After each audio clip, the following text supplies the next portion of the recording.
গাজায় ত্রাণ সহায়তা পৌঁছে দিতে যাত্রা করা গ্লোবাল সমুদ্র ফ্লোটিলা আটকে দিচ্ছে ইসরায়েল। বহরের কয়েকটি জাহাজে ইসরায়েলি সামরিক বাহিনীর সদস্যদের প্রবেশের কোথাও শোনা যাচ্ছে।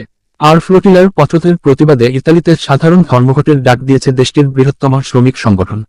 খবর সানডে গার্ডিয়ানের। এর আগে বুধবার সন্ধ্যায় ইতালির বেশ কয়েকটি শহরে বিক্ষোভ অনুষ্ঠিত হয়, যার মধ্যে নেপলস রয়েছে। সেখানে বিক্ষোভকারীরা প্রধান রেল স্টেশনের ট্রেন চলাচল বন্ধ করে দেয়। এদিকে গাজার কাছাকাছি পৌঁছে যাওয়া গ্লোবাল সমুদ্র ফ্লোটিলার আয়োজকদের সঙ্গে যোগাযোগ করে তাদের পথ পরিবর্তন করেছে ইসরায়েল। এমনকি আলমা, সিরিয়াস সহ কয়েকটি জাহাজকে ইসরায়েলি নৌবাহিনীর আটকে দিয়েছে বলে জানিয়েছেন ফ্লোটিলায় থাকা ইতালিয়ান সাংবাদিক লরেঞ্জো দা আগস্টিনো। তবে ফ্লোটিলার পেছনের দিকে থাকা কিছু জাহাজ এখনও যাত্রা অব্যাহত রেখে বলে জানান লোয়াইচার্নি।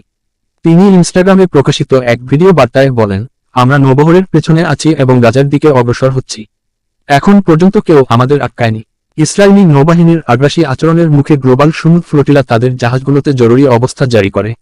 ফ্লোটিলার আয়োজকরা জানান, গাজার উদ্দেশ্যে যাত্রা করা তাদের জাহাজগুলোকে ইসরায়েলি নৌবাহিনীর ঘিরে ফেলার সময় অধিকাংশ জাহাজ থেকে সরাসরি সম্প্রচার বন্ধ হয়ে যায়। গ্লোবাল সমুদ্র ফ্লোটিলা নামের এই নৌবহরে 45টি বেসামরিক নৌকা ও জাহাজ রয়েছে। এসব নৌযানে বিশ্বের বিভিন্ন দেশের প্রায় 500 জন নাগরিক রয়েছে। তাদের মধ্যে সংসদ সদস্য, আইনজীবী, মানবাধিকার কর্মী এবং সুইডিশ জলবায়ু আন্দোলনকর্মী গ্রেট থুনবার্গ রয়েছেন।